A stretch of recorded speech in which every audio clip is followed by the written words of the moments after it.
to see the end result and accept the end result. അതങ്ങൾ സ്വീകരിക്കണം, അത് അംഗീകരിക്കണം, അവിടെ എത്തുമെന്ന് വിശ്വസിക്കണം. and feel the end result. അത് നേടുമെന്നുള്ളത് നേടി നമ്മൾ ഫീൽ ചെയ്യണം. and express the end result. അത് നേടി എന്നുള്ളത് പോലെ നിങ്ങൾ അതിനെ ഡിക്ലെയർ ചെയ്യണം, മനസ്സിനെ പറഞ്ഞ് പഠിപ്പിക്കണം. അപ്പോഴാണ് നമ്മുടെ ഉള്ളിലുള്ള ശക്തി പുറത്തേക്ക് വരിക, സാഹചര്യങ്ങൾ എത്തുക. കുഞ്ചാക്കോ ബോബന്റെ ഫിലിമില് ഒരു കുട്ടി നീന്തലൊക്കെ പഠിക്കുന്ന ഒരു ഫിലിം ഉണ്ടായിരുന്നു. മത്സരത്തിലൊക്കെ പോകുന്നു. പൗലോ കോയിലോയുടെ ഒരു വാക്ക് നിരന്തരമായിട്ടാണ് പറയുന്നത്, നിങ്ങളൊരു കാര്യം തീവ്രമായിട്ട് ആഗ്രഹിച്ചാൽ ഈ ലോകം മുഴുവൻ അത് നിങ്ങളിലേക്ക് എത്തിക്കാൻ ശ്രമിക്കും. അപ്പൊ ആഗ്രഹം തീവ്രമായാൽ അതെല്ലാം നിങ്ങളിലേക്ക് എത്തും, no doubt. So if you want to succeed, നമുക്ക് വേണ്ട ചില ക്വാളിഫിക്കേഷൻസ് ആണ്. ഒന്നാമത്തത്, you should have clear and empowering and inspiring goals. വളരെ വ്യക്തവും നിങ്ങളുടെ ഉള്ളിൽ പ്രചോദനം ജനിപ്പിക്കുന്നതുമായിട്ടുള്ള, നിങ്ങളെ ശാക്തീകരിക്കുന്ന ലക്ഷ്യങ്ങൾ എഴുതി വെക്കണം. അതില്ലാത്തതാണ് നമുക്ക് വിജയിക്കാത്തത്. വരുന്ന 10 ആഴ്ചത്തെ വരുമാനം എത്ര വേണമെന്ന് പോലും ആൾക്കാർ എഴുതി വെക്കാറില്ല. ഈ ബിസിനസ്സിലൂടെ 1 ലക്ഷം വീക്കിലി എന്നുള്ളത് എപ്പോ കടക്കും എഴുതി വെച്ചിട്ടില്ല. ഈ ബിസിനസ്സിലൂടെ 2,10,000 എന്ന് വാങ്ങും എന്ന് എഴുതി വെച്ചിട്ടില്ല. And 2, burning desire to achieve the goals. ആ ലക്ഷ്യങ്ങളിലേക്ക് എത്താനുള്ള തീവ്രമായ ആഗ്രഹം ഉള്ളിൽ ഉണ്ടാവണം. തീവ്രമായ ആഗ്രഹം എന്ന് പറഞ്ഞാൽ, ഒരു മനുഷ്യൻ ജീവിക്കാൻ വേണ്ടി ശ്വാസം എടുക്കൽ എത്ര ഇമ്പോർട്ടന്റ് ആണ്, അത്രയും ഇമ്പോർട്ടൻസ് ഓരോ ശ്വാസത്തിലും ആ ബേണിംഗ് ഡിസയർ നിങ്ങൾക്ക് എടുക്കാൻ പറ്റണം. ഓരോ ശ്വാസം വലിക്കുമ്പോഴും ആ ഒരു ആഗ്രഹം ഉള്ളിലേക്ക് വീണ്ടും വീണ്ടും കൊടുക്കാൻ നിങ്ങളെ കൊണ്ട് സാധിക്കണം. അതാണ് burning desire. And 3, a proper plan. അതിലെത്താനുള്ള ഒരു ശക്തമായ പ്ലാൻ ഉണ്ടാവണം. And 4, strict and committed work without excuse to achieve the goals. ഒഴിവ് കഴിവുകൾ പറയാത്ത, കാരണങ്ങൾ നോക്കാത്ത, വിട്ടുവീഴ്ചയ്ക്ക് തയ്യാറല്ലാത്ത, ലക്ഷ്യബോധത്തോടെയുള്ള നിരന്തരവും കഠിനവുമായ പ്രയത്നങ്ങൾ ഉണ്ടാകും. ഇങ്ങനെയാണെങ്കിൽ വിജയിക്കുന്ന ഒരു സംശയമില്ല. ഇനി goal plus action is equal to success. ലക്ഷ്യം മാത്രം പോരാ, ആക്ഷനും കൂടെ വരണം. ആര് ready? Yes. അപ്പോൾ സത്യം നമ്മൾ അറിഞ്ഞിരിക്കേണ്ടത്, are you serious? Yes. അങ്ങനെയാണെങ്കിൽ there is a principle in the world, no pain no gain. no gain. ഹിന്ദിയിൽ പറയാറുണ്ട്, കുച്ച് പാനെ കെ ലിയെ കുച്ച് ഖോനാ പഡ്താ ഹൈ. എന്ത് പറയും? എന്തെങ്കിലും കിട്ടണമെങ്കിൽ കുറെ ത്യാഗങ്ങൾ ചെയ്യണം. സത്യം പറഞ്ഞാൽ എല്ലാവർക്കും ത്യാഗം ചെയ്യാൻ ആരും തയ്യാറല്ല, എന്നാൽ എല്ലാം കിട്ടുകയുള്ളൂ.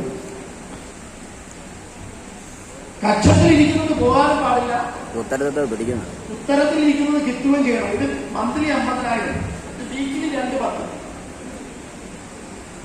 മന്ത്ലിയുള്ള 50,000 കളയാനും വയ്യ, ഈ 2-10 കിട്ടുമെന്ന് വിശ്വാസമില്ല. ജീവിച്ചിരിക്കുമ്പോൾ അധ്വാനിക്കുമ്പോൾ മാത്രം വരുമാനം കിട്ടുന്ന ഒരു മേഖല. 10 വർഷം ഡെഡിക്കേഷനായിട്ട് വർക്ക് ചെയ്താൽ തലമുറയായി നിലനിൽക്കുന്ന ഒരു വരുമാനം കിട്ടാനുള്ള ഒരു മാർഗം എവിടെയാ ഫോക്കസ് ചെയ്യേണ്ടത്? ബുദ്ധി ഉപയോഗിച്ചിട്ടുണ്ട്. ഇന്ന് ഇവിടെ ഞങ്ങൾ ലീഡേഴ്സ് ആയിട്ടുള്ള ആൾക്കാർ, സോമകുമാർ സാർ കാണിച്ച ആ ഒരു അച്ചീവ്മെന്റ് ഒക്കെ ഒരു സാധാരണക്കാരൻ വലിയ എംപ്ലോയ്മെന്റിലൂടെ കിട്ടുമോ? 20 വർഷം ഗൾഫിൽ പോയി കിടന്ന് കഷ്ടപ്പെട്ട കിട്ടുമോ? മലപ്പുറംകാരോട് എനിക്ക് എടുത്തു പറയാനുള്ളത്, ഇവിടെ വന്നിരിക്കുന്നവരോട് എടുത്തു പറയാനുള്ളത്, വിദേശത്തേക്ക് പോയ കഴിവുള്ള ആളുകളൊക്കെ നമ്മുടെ രാജ്യത്തിലേക്ക് തിരിച്ചു വന്ന് മൈ ലൈഫ് സ്റ്റൈൽ ബിസിനസ് ഏറ്റെടുത്ത് ചെയ്യുന്ന നാളെ ദൂരത്തേക്കല്ല. എന്തിനാ ആൾക്കാരൊക്കെ നാളെ വീടൊക്കെ ത്യാഗം ചെയ്ത് പുറത്തേക്ക് പോയത്? നല്ല സ്വപ്നങ്ങൾ പൂർത്തിയാക്കാൻ, നല്ല വീട് വെക്കാൻ, നല്ല അസറ്റ്സ് ഉണ്ടാക്കാൻ ആണോന്നല്ലേ? അതിനേക്കാൾ നല്ല വീടുകളും, അതിനേക്കാൾ വലിയ കാറുകളും, അതിനേക്കാൾ നല്ല ലിവിംഗ് സ്റ്റൈലും നാട്ടിൽ നിന്നോണ്ട് ഉണ്ടാക്കാൻ പറ്റുമെങ്കിൽ ആരാണ് ഈ നാട് വിട്ടും വീട് വിട്ടും പല കാരണത്തിൽ പോയി കഷ്ടപ്പെടുക? കറക്റ്റ് ആണോ? അതിനുള്ള സാഹചര്യമൊന്നും ഇതുവരെയല്ല. It's already started. ഇനിയും നമുക്ക് ഒരുപാട് ആൾക്കാർ വരാനുണ്ട്. അപ്പൊ ഞാൻ കൂടുതൽ ദീർഘിപ്പിച്ചൊന്നും പോകുന്നില്ല. നമുക്കൊന്നും ത്യാഗം ചെയ്യാനൊന്നും കിട്ടൂല എന്നുള്ള സത്യം മനസ്സിലാക്കുക. എന്താണ് നമ്മൾ ത്യാഗം ചെയ്യേണ്ടത്? Leave your comfort zone. അപ്പൊ ലീഡേഴ്സിനോട് എനിക്ക് എടുത്തു പറയാനുള്ളത്, ഇവിടെയാണ് പ്രോബ്ലം. ആരും ആരുടെയും കംഫർട്ട് വിടാൻ തയ്യാറല്ല. കംഫർട്ട് വിടാതെ നമുക്ക് ഒരിക്കലും അച്ചീവ്മെന്റ് ഉണ്ടാവില്ല. ഈ ഒരു പിക്ചർ നോക്കുക. നമ്മുടെ സ്വപ്നങ്ങളും ലക്ഷ്യങ്ങളും ഒക്കെ എപ്പോഴും ഈ കംഫർട്ട് സർക്കിളിന് പുറത്തല്ല. നമ്മുടെ കംഫർട്ട് സർക്കിൾ എന്താണ്?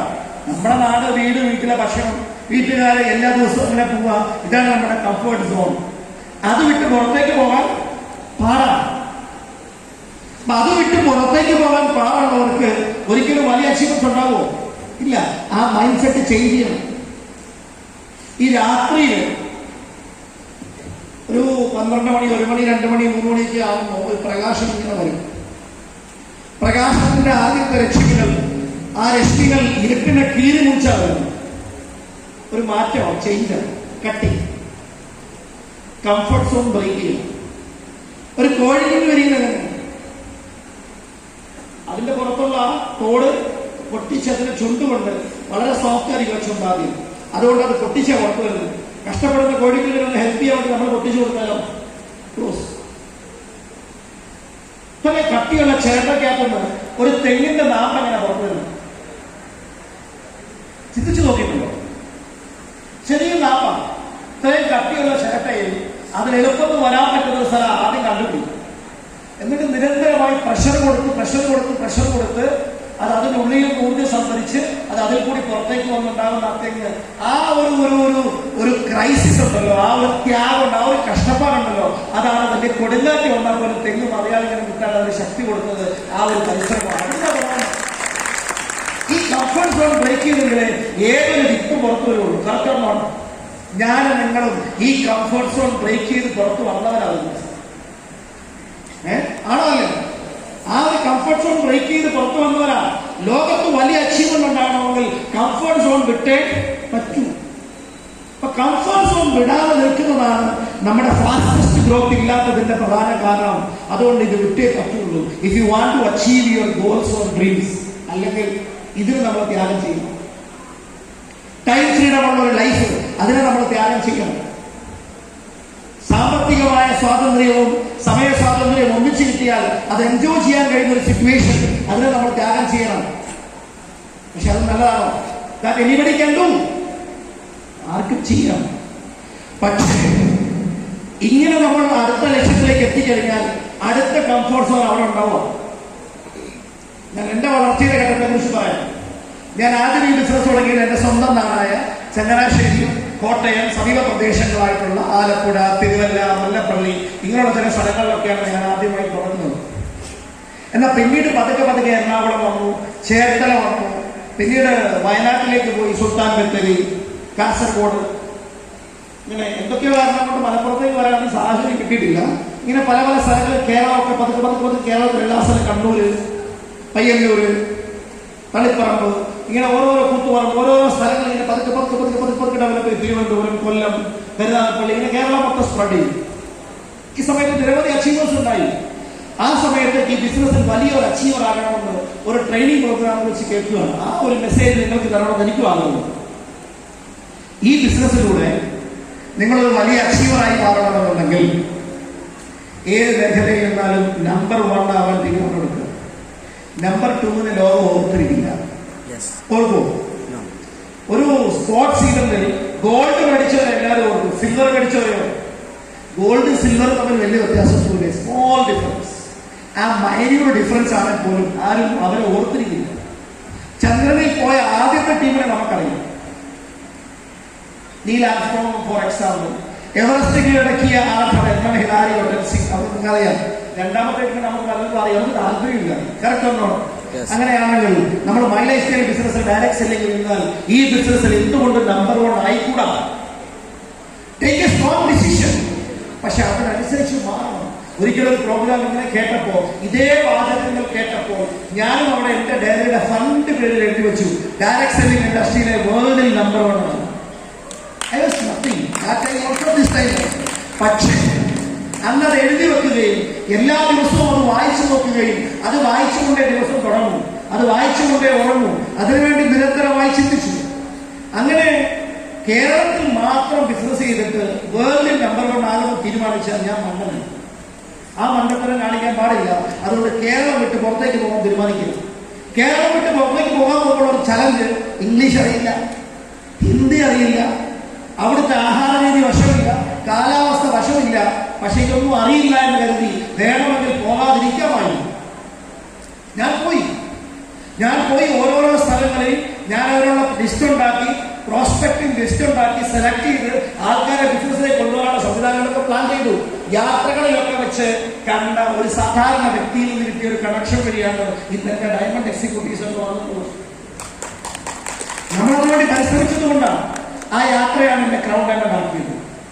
ഇന്ന് ലോകം മുഴുവൻ ഈ ബിസിനസ് ഡെവലപ്പ് ചെയ്യണമെന്നുള്ള ശക്തമായ തീരുമാനത്തിൽ നിൽക്കുന്നു. It's very tough. ഈ കഴിഞ്ഞ ആഴ്ച ഏതാണ്ട് ഒരു 13-14 ദിവസം ഞാൻ ദുബായിലായിരുന്നു. അവിടുത്തെ കൊടും ചൂടത്ത് എല്ലാവരെയും കൂടെ രാവും പകലും ഞങ്ങളുണ്ടായിരുന്നു. റഫീഖ് സാറിനൊക്കെ അത് അറിയാം, ഇസ്മായിൽ സാറിന് അറിയാം, നബീൽ കാക്ക് അവിടെ അറിയാം, അനബി സാറിന് അറിയാം. നല്ല ചൂടല്ലായിരുന്നു. നമ്മൾ ഡേ നൈറ്റ് ആക്റ്റീവായിട്ട് ഇങ്ങനെ നിൽക്കുക. അവിടെ നിന്നാണ് നേരെ കേരളത്തിലേക്ക് വരുന്നത്. കേരളത്തിലേക്ക് വന്നോണ്ട് നേരെ ഇങ്ങോട്ടേക്ക് വരുന്നത്.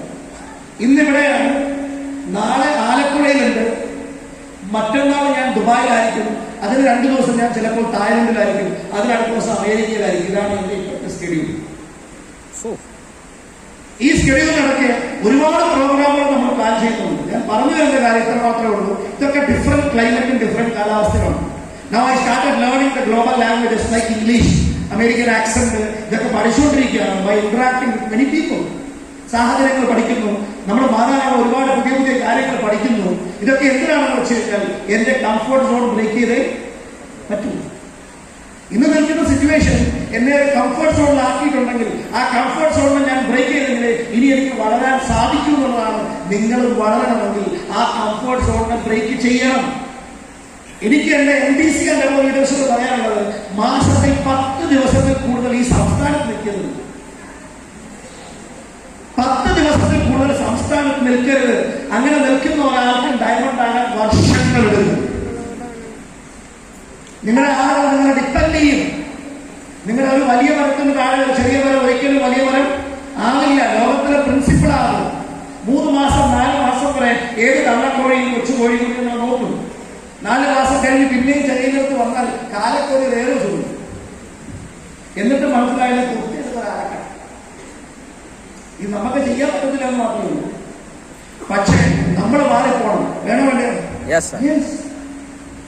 അങ്ങനെ നമ്മൾ മാറിപ്പോകുമ്പോഴാണ് യഥാർത്ഥത്തിൽ നമ്മൾ സംഘർഷങ്ങൾ അനുഭവിക്കുക. ഒന്ന് വീട്ടിൽ വന്നാൽ കൊള്ളാമെന്ന ആഗ്രഹമൊക്കെ